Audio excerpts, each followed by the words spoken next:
नमस्कार मित्रांनो, horror hub या यूट्यूब चॅनलवर तुमचं स्वागत आहे. आज मी तुमच्यासाठी घेऊन आलेलो आहे गुरुग्राम येथील कॉल सेंटरचा एक भयानक किस्सा. जो किस्सा तुम्ही आज ऐकणार आहात तो एकदम रिअल इन्सिडेंट्सवर आधारित आहे. तुम्हाला जर या गोष्टीवर विश्वास नसेल तर तुम्ही इंटरनेटवर जाऊन सर्च करू शकता. खूप साऱ्या लोकांचे इंटरव्ह्यूज तुम्हाला मिळतील जे त्यावेळी याच कॉल सेंटरमध्ये काम करत होते आणि त्या लोकांच्या समोर घडलेली आहे ही घटना.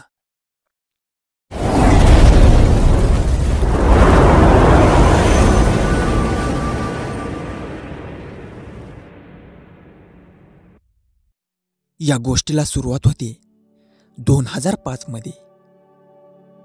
मुलीचं नाव आहे रोजी आणि कॉल सेंटर आहे सॅफ्रॉन कॉल सेंटर. 2005 मध्ये रोजी सॅफ्रॉन कॉल सेंटर जॉईन करते आणि जॉईन केल्याच्या काही दिवसातच ती सगळ्यांची खूप चांगली मैत्रीण बनते. लोकांच्या नजरेत ती तेव्हा येते जेव्हा तिच्या पहिल्याच महिन्यात रोजी स्टार परफॉर्मर ऑफ द मंथचा अवॉर्ड जिंकते आणि तेथील स्टार एम्प्लॉयर बनते. सगळे लोक तिच्याबद्दल खूप जास्त इम्प्रेस होतात कारण ती तिच्या कामात खूप जास्त कार्यक्षम होती. रोजी दररोज वेळेवर ऑफिसमध्ये येत होती आणि तिच्या निर्धारित वेळेपेक्षा कधीही जास्त काम करत होती. तिला कोणाशीही काहीच तक्रार नव्हती आणि ती सगळ्यांचीच चांगली मैत्रीण होती. काही लोक असतात ना जे सगळ्यांचेच मित्र असतात, ज्याला कोणाशी काहीच तक्रार नसते आणि कोणाला त्यांच्यापासून काहीच प्रॉब्लेम नसतो. रोजी पण एक अशीच पर्सनॅलिटी होती. ती सगळ्यांची मदत करायची आणि सगळ्यांसोबत खूप चांगल्या प्रकारे राहत होती. सकाळी ऑफिसच्या गाडीनेच ती ऑफिसला यायची आणि संध्याकाळी त्याच गाडीने ती घरी जात होती. रोजीचं काम खूप चांगल्या पद्धतीने चालू होतं आणि ती जवळजवळ प्रत्येक महिन्यामध्ये स्टार परफॉर्मर ऑफ द मंथचा अवॉर्ड जिंकतच होती. असं करता करता तिला या कॉल सेंटरमध्ये 8 महिने झाले होते. हे एक इनबाउंड कॉल सेंटर होतं. इथे कस्टमर कॉल करत होते त्यांच्या समस्या घेऊन आणि यांचं काम होतं की त्या सगळ्यांच्या समस्या सोडवणं. यामध्येच 2 मुली रोजीच्या खूप चांगल्या मैत्रिणी बनतात. त्या खूप जवळ यायच्या, ऑफिसमध्ये नेहमी सोबत राहायच्या आणि हसत खेळत राहायच्या. दुपारचं जेवण देखील त्या सोबतच करायच्या. असंच एक दिवस रोजी आपलं काम संपवून घरी जायला निघाली असते आणि तेवढ्यातच तिच्या सिस्टमवर एक कॉल येतो. रोजी खूप जास्त कार्यक्षम होती तिच्या कामामध्ये आणि कोणालाच तक्रार करण्याची संधी ती देत नव्हती. तर ती कॉल उचलते. आता बाकीच्या ज्या मुली होत्या त्या तिच्याच गाडीमधून घरी जात होत्या. कॉल सेंटरमध्ये असं होतं की एकाच एरियामधील जेवढ्या मुली असतात 4 किंवा 5 जेवढ्या गाडीमध्ये बसून जातात त्यांच्यासाठी एक कॅब दिलेली असते आणि ते सगळेजण सोबतच निघत असतात. तर त्या ज्या मुली होत्या त्या रोजीची वाट बघत होत्या, पण रोजीने तो कॉल उचलला होता. आणि तसंही प्रत्येक कस्टमरचे कॉल 2 नाही तर 3 मिनिटात संपून जातात.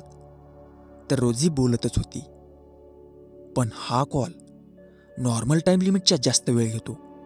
रोजीला त्याच्याशी बोलता बोलता 10 ते 15 मिनिटं झाली. सगळ्या मुली रोजीकडे बघत होत्या कारण त्या रोजीची वाट बघत होत्या की कधी रोजी मोकळी होईल आणि ती कॅबने आपल्या घराकडे जातील. आणि दुसरी गोष्ट ही होती की रोजी कधीही 2 ते 3 मिनिटात कोणत्याही कस्टमरला सोल्युशन देत होती. आज तिला बोलता बोलता 10 ते 15 मिनिटं होऊन गेले होते. त्यामुळे सगळे हैराण होते की अशी कोणती कॉल आली आहे की तिला इतका वेळ लागला आहे.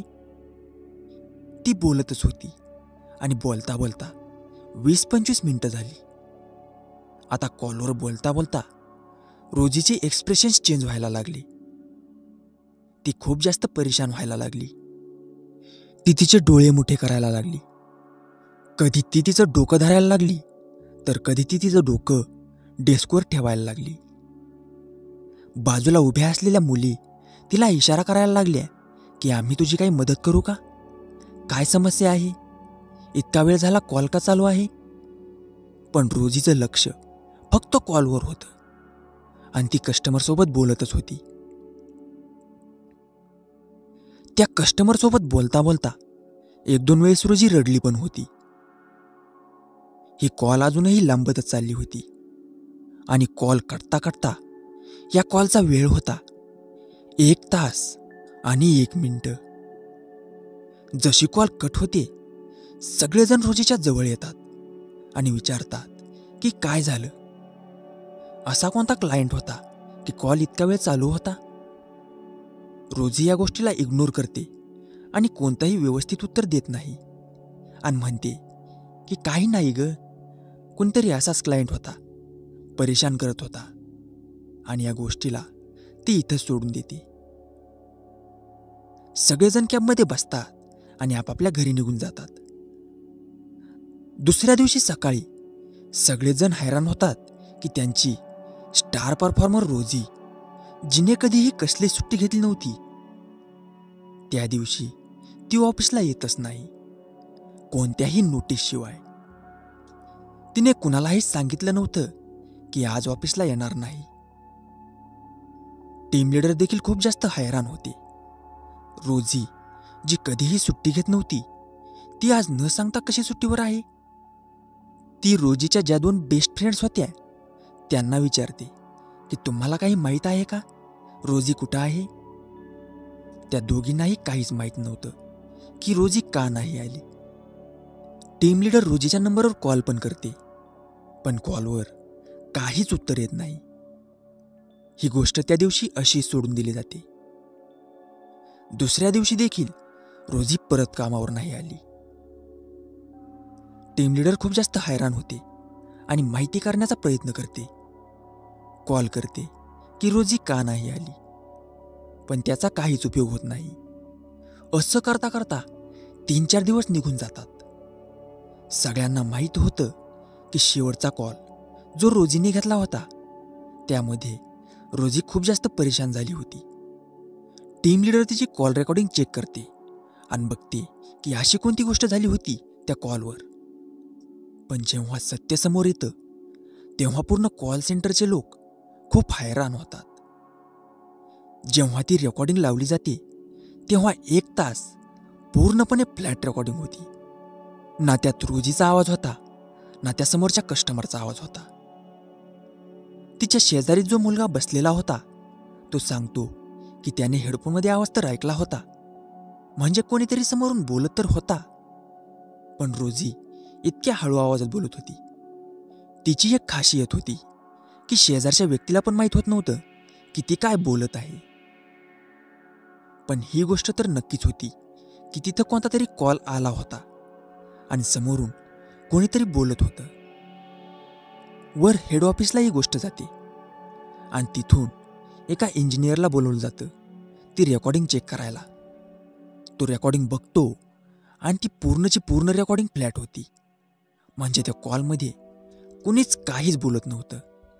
तो इंजिनियर सगळ्यांना ही गोष्ट सांगतो की नाही इकडून कोणी बोलत आहे, ना तिकडून कोणी बोलत होतं.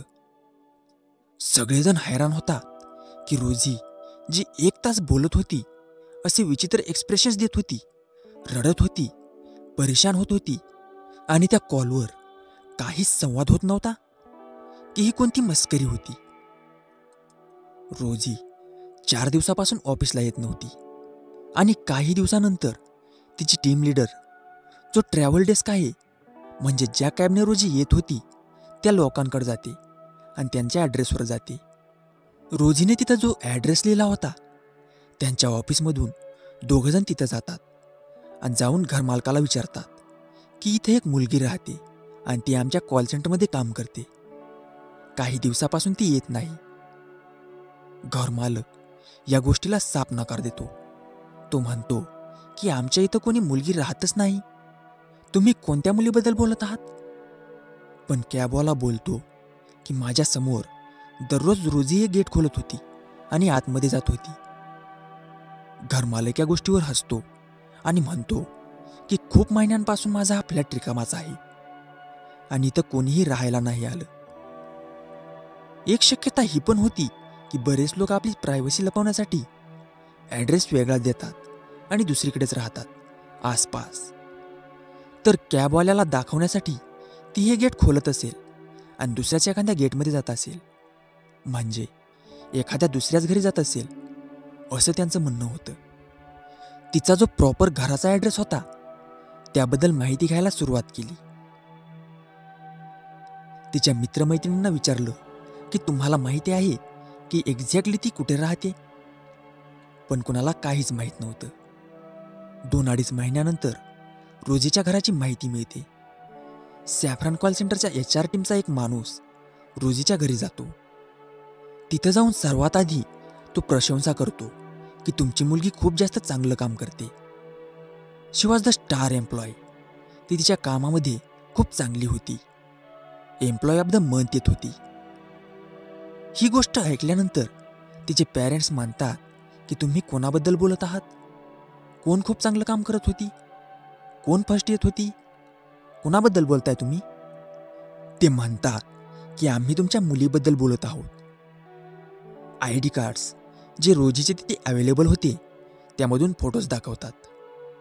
आणि इथे जी गोष्ट ऐकायला भेटते त्यामुळे फक्त सॅफ्रॉनच नाही तर आसपासच्या बिल्डिंगमध्ये जेवढे पण ऑफिस होते ते सगळेच हादरून जातात जेव्हा त्यांच्यापर्यंत ही गोष्ट पोहोचते.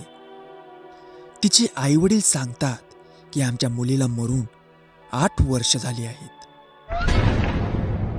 कोणीही या गोष्टीवर विश्वास ठेवत नाही. ते म्हणतात की तुम्ही आमच्याशी खोटं बोलत आहात. पण ते डेथ सर्टिफिकेट आणि सगळे डॉक्युमेंट्स दाखवतात आणि ही गोष्ट प्रूव्ह होते की रोजी 8 वर्षापूर्वीच मेलेली आहे. तो माणूस जाऊन ही गोष्ट ऑफिसमध्ये सांगतो.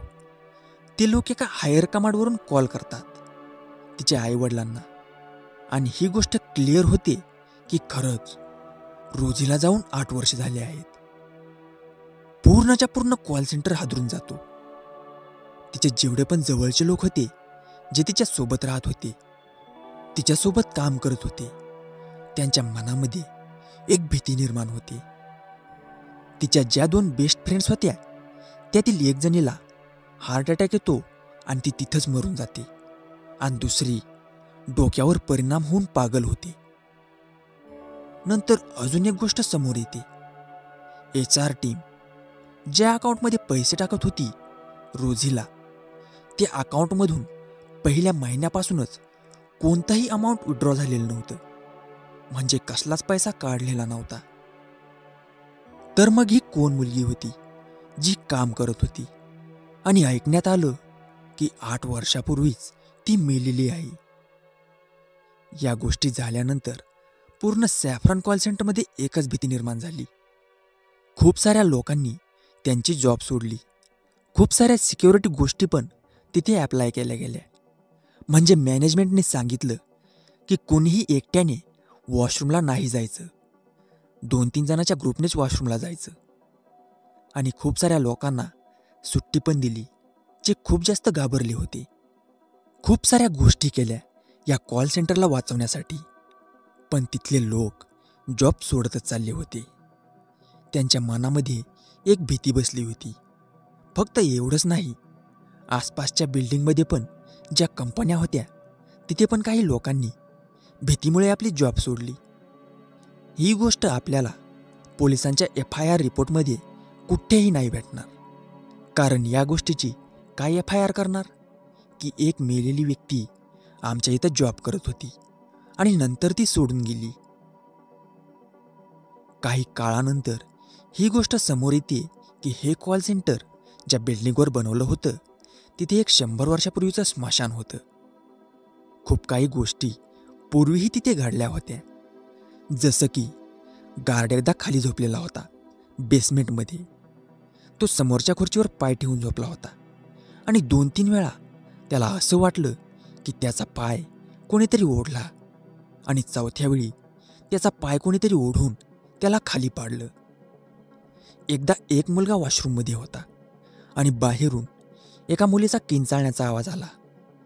आणि जेव्हा तो बाहेर पळून आला तेव्हा तो बघतो की त्याची मैत्रीण पण वॉशरूमच्या बाहेर पळत आली आहे आणि तिला पण एका मुलीच्या किंचाळण्याचा आवाज आला होता. एकदा त्या कॉल सेंटरची लिफ्ट बंद पडली होती आणि अचानक पुन्हा लगेच सुरू झाली. खूप साऱ्या गोष्टी घडल्या होत्या तिथे, ज्यामुळे वाटत होतं की ती जागा हॉन्टेड आहे. पण हा पहिलाच असा किस्सा होता की तो खूप मोठ्या लेवलने समोर आला होता.